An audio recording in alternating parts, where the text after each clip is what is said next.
Hello, and welcome to my world where all is well. I am the thinker who thinks the thoughts that create the things. Today is 10/22 of the year 2022. It's 23:43 hours. Thank you for being here. Thank you for viewing my vlog.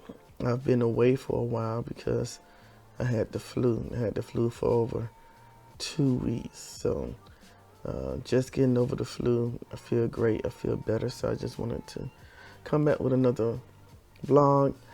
And I know it's a little dark. I'm working on getting me a ring light for my vlogs. But so let me tell you what it's like in the day of someone with PTSD, social anxiety, and depression. Today I started out with prayer, communication with God. One of the prayers that I pray for every day is for wisdom, knowledge, and understanding. So I prayed that prayer today, and also I read the book of Proverbs, chapter 22.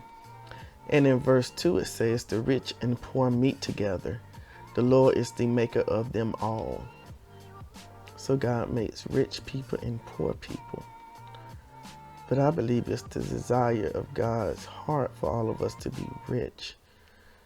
I believe from what I get out of this scripture that maybe God makes rich people and poor people so that the rich people won't forget what it was like when they were poor, and for poor people to not forget where they've come from once they become rich. That's the only reason why I would think that God would create or make rich and poor people. Plus, if the world was filled with only rich people, then we wouldn't know what poor is. And if the world was only filled with poor people, we wouldn't have anyone to deliver us out of poverty. So I think it's a balance. Both are pretty much needed, but I still believe that it is desire of God for all of us to prosper in every area of our life. And after that, I meditated. Give yourself the honor of meditation. I know in most churches they pray and that's it, they stop with that. And during the whole entire prayer, they're talking. And from my understanding, prayer is communication with God. But the Bible says to pray and meditate. I believe you need both to be fulfilled wholly spiritually. You can't do one without the other. I believe it takes both to have a fulfilling communication with God, to be in complete commune with God. How can you pray and thank God, ask for forgiveness, and ask God for everything that you may want, need, and desire, but don't stop and take the time to meditate, to be still and listen to what God may want to say to you back? So I believe they're both important. Right now it's 53 degrees and clear here where I'm at. I had a dream last night, which was interesting. Now I do have PTSD, and I do take medication for my night terrors.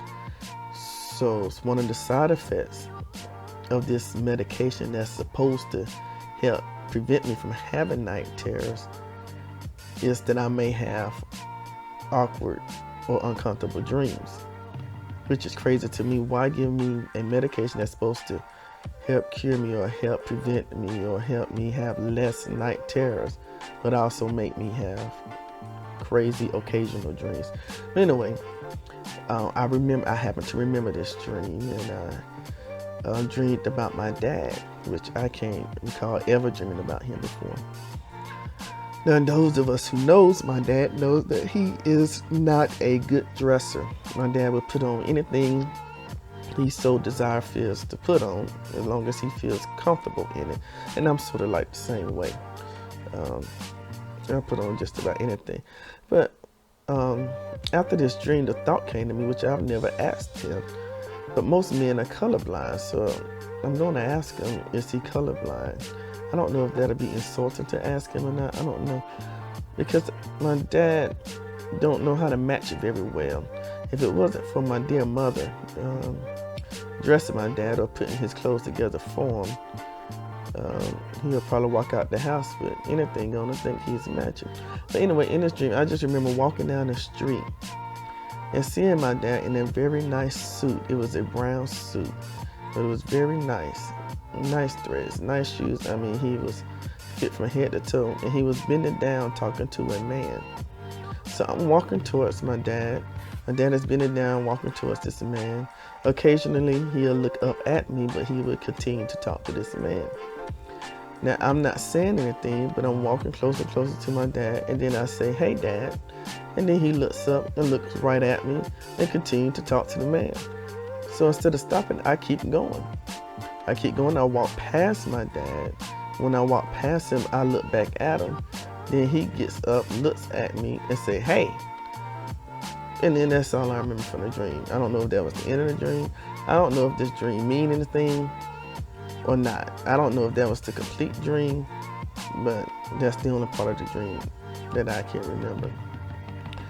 What I'm grateful for today, I'm grateful for my son Austin, my third king. My third king celebrated his 7th birthday on the 13th. He was the firstborn of twins. His twin sister was Winter Rosemary. She was born on the 13th and also passed away on the 13th. So she's an angel baby. But their birthday was on October the 13th, which was a Thursday. I had the flu, wasn't feeling well, so some friends of mine, my friend Edwin stepped in, went to the school, handed out cupcakes at lunch for Austin's birthday. A wonderful birthday party he had was on Saturday, October the 15th. He had a wonderful birthday party with Mama C, his other mother. She had a great birthday party, and I appreciate everybody that came, and I appreciate anybody who made him smile at his birthday party. I appreciate the gifts, the cards, the gift cards, anything that you did to show appreciation of my third king's existence. I really appreciate you from the bottom of my heart. I'm also grateful for my friend Michelle. Today is her birthday, October the 22nd. She's been a long-time friend of mine since Florida. And I lived in Florida from 1999 to 2005. And this is year of 2022. We've been friends ever since, man. She's a wonderful person. She's 50 years old and don't look like it at all. She's also a yoga junkie. She does yoga all the time. So maybe that's the reason why. Beautiful young lady, beautiful black young lady, Michelle. A person that was well loved is missed today by the name of Mr. John Cartier. He was laid to rest today in Shibuya, Mississippi. I never heard of Shibuya, Mississippi till my friend Miss H.E.R called and told me that's where his funeral will be, but it will also be having a memorial service for him at Tabernacle on tomorrow, the 23rd. I hate the circumstances surrounding his passing with his family because he didn't live his life the way I guess his family wanted him to live it, and they wasn't very accepting of him. So he spent the majority of his life away from his family. He called his friends his family. But even though he's laid to rest, I believe that he's still here. I believe we are human beings, and a being cannot stop being a being. So he's still a human being. He's transitioned into another form of a being, but I believe he's still being a being. I'm also grateful for my other friend David. I'm grateful that he is still here with us, and he's still physically active. He's going through a lot, but I'm just so glad that he chose life. And I just want you all to know one thing, that suicide is a permanent solution to a temporary problem or a temporary issue. I can't particularly believe that suicide could be the answer or the right way to go in any situation. I am not here to judge anybody who do choose to go that route, but I just think that it's better to remain a human being on this side of earth until it's your time to go. I also saw that Sarah Jakes made a statement stating that if you have to bypass the church to get to God, then she can understand. Now I know that a lot of churchgoers may disagree with this, but I happen to agree. The church is a wonderful place to go to assemble yourselves among other like-minded individuals. But I also believe that the church is not God and God is not the church. If you grew up in church, I've seen too many things, and I'm sure you have too, that does not represent God, but represents the church doctrine mighty well. But I believe you can have God and have faith without the church. If you've gone through church hurt, which people call, there's church hurt, there's school hurt, there's work hurt, there's home hurt, but church hurt has took on another form. But I do agree that the church is the only army that kills its wounded. I believe the Marines have this motto, leave no man behind. I believe if the church would surround the wounded and instead of trying to preach them out of the church through the pulpit, that things would be a lot better. Now, I don't have any issues with Pastor Sarah Jakes Roberts saying that if you have to bypass the church to get to God, she can understand that to those who have been abused inside of the church. Because I wouldn't want anybody to remain in a situation where they're being abused physically, spiritually, or mentally. But if church was my business, if I was a pastor or someone who made a living by the church, by going to church, by people going to church, then I don't think I myself would say that publicly. But in a private consultation with an individual, I would tell them, hey, if going to church brings back too much trauma, then find another way to get to God. God is everywhere. There's nowhere you can go where God is not. It may be easier for you to accept God's presence in church because they have the songs, the scriptures, and the prayers and the sermons to help you do that. But you can do that on your own. All you have to do is believe that just God is not going to be any more closer to you than He is now. You just have to open up yourself to know, agree, and believe and accept His presence wherever you are. Okay? And I also want to encourage you to please go vote. Please. I've seen some crazy stuff. I've seen people in Florida going to jail for voting years ago because their governor decided to make a task force just to go and arrest people who illegally voted and didn't even know that they illegally voted. And to do this at this time, I think is a fear tactic to stop people from going to vote. I'm still reading Unprotected by Billy Porter. I'm in chapter 8 now. It takes me a lot longer to read books nowadays, but I made it to chapter 8. And he went to this particular place to audition. This particular place is supposed to be a happy place in Florida, to audition to become one of their actors. And him being a person of color was basically told he was good, but he wasn't white, so he wasn't getting in a position because of his skin color. I think a lot of that is starting to change now. I see that Haley, the girl, she got that Little Mermaid part. There's some Little Mermaid movie that's coming out, so hopefully change is going to come. My food journal for today still started off bad. I had a Pepsi and cookies, which I don't think is healthy. Ate a shrimp soft taco, water. I always say I keep water with me, water right here. But, water oranges, and I had a chicken soup. I had my second king went out and brought me a whole bunch of canned soups when I was sick with the flu. So I have a lot of those left. So I ate a can of soup, chicken soup today, which is really good. As far as my physical activity, I went walking today. I did 3 sets of 10 reps of 10 pounds. So that's one of my weights right here. One of them. So felt good doing that. Might do it again. My mom came by to see me today in Charlotte. Yeah, Charlotte's my sister. And my brother Jeremy, he's at some concert somewhere now. But he came by to see me today. My friend Reggie from Florida called me today. He's doing officiating a wedding today at Treasure Island. So I hope he have a wonderful time today.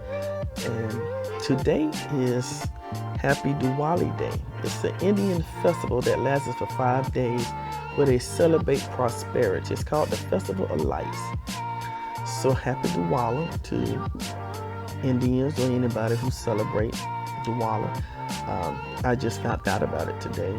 Where I live, I happen to be surrounded by a lot of the Indian cultures. And what I noticed is in front of their doors, they have the mandolins that they make and surround their front door with patterns made of beautiful colors. And I didn't know what it was. So I asked them. They celebrate 5 days of prosperity,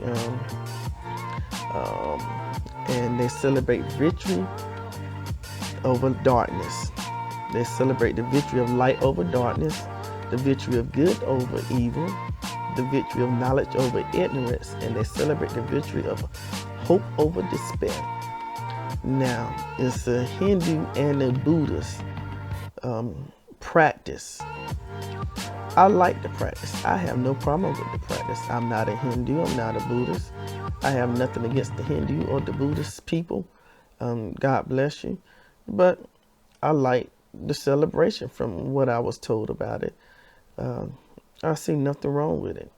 I think Christians should celebrate festivals. Happy Diwali, call it whatever you want to call it. 5 days of Pentecost if you don't like 5 days of prosperity. But anything that celebrates victory of light over darkness, good over evil, knowledge over ignorance, or hope over despair sounds good to me, whatever religion you want to call it.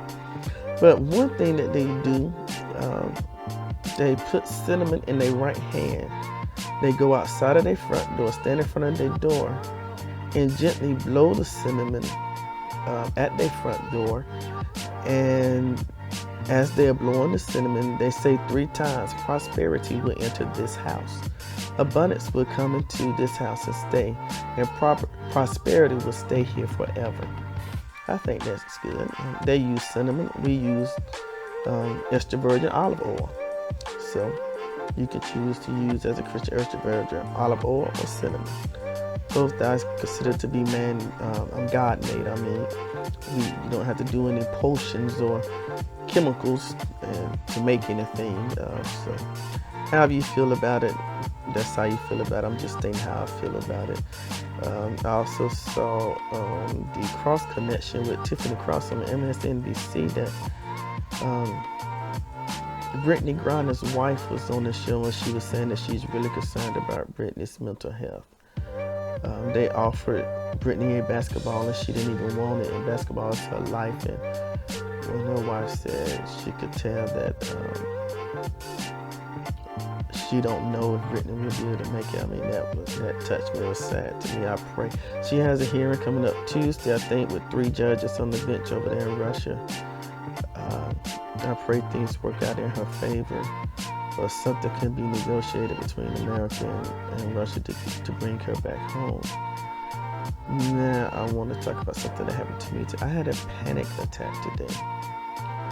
It was scary. It wasn't fun. The ambulance was called. The firemen arrived. They took my vitals.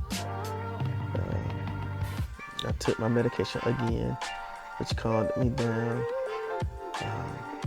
But I can't explain this feeling, but I hate it when it comes. I get no warning. It literally feels like I can't breathe. I'm suffocating. And the only thing I can remember before I started the band was I was just sitting in the chair in the living room. I can't even remember what I was watching on TV, watching something on TV.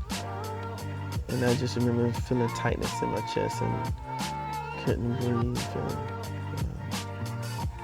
I'm glad all of that is over with now. I'll be glad when I don't ever have to have these again because I hate them. I also watched this movie called The Rebellious Life of Mrs. Rosa Parks. I think everybody should watch that movie, especially people of color.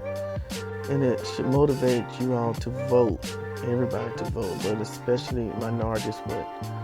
Everything that our ancestors went through for us to have the right to vote and for us not to use it.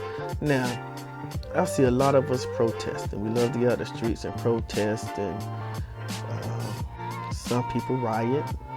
Not everybody out there protesting or rioters. Some people just protesting. You have every right to do so. But whether you out there protesting or rioting, none of that means a thing if you don't vote. So if you're going to go out there, throw your fist in the air and protest and scream and holler, put something behind that by going and voting. It will make a huge difference, I promise you. I listened to a podcast today too called Our American Stories, which is very good. It's about how did the fast food become an American favorite. And it was based off of a book written by Adam Sandler called Drive-thru Dreams. And it was good. It's talking about White Castle. I've never been to a White Castle, but I've had a White Castle slider before. You can buy them in the grocery store. I didn't buy it, but somebody brought it. I tasted one of them. It was all right with me. But what made it so popular is that people can go from one state to another state and see the same White Castle, and they would trust that food. Whereas before, there were fast food restaurants, people would just pack up lunches or whatnot when they went on road trips. And this was the start of the automobile industry in America, so people were traveling, but they were scared to eat at places they did not recognize. So now these fast food chains start popping up and people recognize them. They say, hey, that same fast food restaurant is in my hometown and it's here too. I trust that food. So that's how it became an American staple, which is good. I also listened to a nice song today called Where Do I Go? Where I Go by Anderson .Paak and H.E.R. It's a very good song. I love that. They have a nice video on YouTube about the song, but Where I Go. Go check the song out. It's good. I like anything with her, and I love H.E.R.'s voice. And I love the soul behind Anderson .Paak. I also found out that human beings, our bones, are 31% water. Now, I've always known that we were made of mostly water, but I didn't know, maybe forgive my ignorance, please, but I didn't know that our bones was 31% water, which I found interesting, which gives me more reason to drink more water. The Falcons playing the Bengals tomorrow at 1 p.m. We're going to rise up, and we're going to win. That's what we do. I also listened to something on Clubhouse at the Believe Nation room. What did I get out of that? Got out of that, never let mistakes stop you from doing anything. Just because you make a mistake in a particular area, don't give up on it. I remember when I was in therapy at Ridgeview, one of our therapy sessions was art therapy, and I messed up on a particular art expression I was trying to do. I'm not good at art, but I like it. I didn't give up because I made a mistake. I just started all over again, and I believe I created a masterpiece. So, when you make a mistake, don't give up. Use it as your ministry. Let it minister to somebody, and maybe you can help somebody else avoid the same mistake you made. And expecting people to do what you would have done in that same situation will lead to your disappointment. You can't expect people to react the same way you would react in whatever situation you are in. There's only one of you. Nobody else is just like you. So people are not going to react the way you want them to react. Just let them be and let them let you be. Okay? and just go on about your day, okay? I saw something today from Reverend Walls from her Facebook page. She said, if a male masturbate, isn't that a form of abortion? So I started thinking about that. Then I'm like, well, yeah, he's throwing away his seed. He's getting rid of his seed. If the seed was in the female body and she got an abortion, she would be doing the same thing, getting rid of the seed. So if they're going to stop females from having an abortion, are they going to stop males from masturbating, which could be another form of abortion? I mean, what extreme are we going to go to with this abortion thing? If they go into the extreme where they not even going to allow a 10-year-old who happened to be raped to having an abortion, if they're going to go to that extreme to prevent an abortion, then hey, let's go the other way. Let's go the other extreme. Stop males from masturbating. I think both form are way too extreme for me. I believe that every human being should have the right to do whatever they want to do with their own being. Okay? And then again, I went on Instagram and heard this pastor say that if women want their man to be happy, they should have more sex with their man. And a pastor said this. I don't know if this pastor was in his pulpit at his church or where he was at when he said this, but I believe that the church should also stay out of the saints' bedrooms. A lot of divorces have happened because the church has been inside of the bedroom. If the couple is married and have agreed to participate in whatever sexual activity they would like to in their own bedroom, then allow them to do that. They've decided not to participate in whatever sexual activity, allow them not to do that. But I don't think you should be telling women to have sex with their men as often as possible if they want to keep their man happy. I think it's a great idea, but maybe that woman has a medical condition. And just because she may have sex with the man every time he wants to, that's not going to stop him from going out and doing whatever he wants to do anyway. If a man wants to be faithful, he's going to be faithful regardless of how often he gets sex or not. If he don't want to be faithful, he's not going to be faithful regardless of how often he gets sex or not. I personally don't believe that sex has to do with it, but my whole point of mentioning this is that I think the church needs to stay out of folks' bedrooms. If I'm not responsible for sleeping with you or feeding you or anything like that, and then I don't need you in my house. If you're my spiritual leader, then stay in your place as my spiritual leader. Thank you, sir. Thank you, ma'am. My lottery picks for today for Cash 3 and Cash 4. Cash 3, I played 719, 795, and 195. For Cash 4, I played 4582, 4527, and 4827. I don't know if these numbers have fit or not. I haven't checked. But like I always say, I believe it's enough out there for all of us to win. My affirmation for today is, my doubt is not bigger than who God is. I can't be worried all day about my doubts. What if this don't happen? What if this happens? I can't be sitting around doubting. My doubts are not bigger than who my God is. So now that that's my affirmation, I know that instead of sitting around being worried or concerned about my doubts, I need to sit around and concentrate on how big my God is. I think that's a beautiful way to eliminate and try to erase all doubt, and just to meditate on the magnificence of God. So I would like to end this with my serenity prayer. God, grant me the serenity to accept the things I cannot change, the courage to change the things I can, and the wisdom to know the difference. Thank you for joining me in my world where all is well. Again, I'm the thinker who thinks the thoughts that create the things. My affirmation for the day is, my doubt is not bigger than who my God is.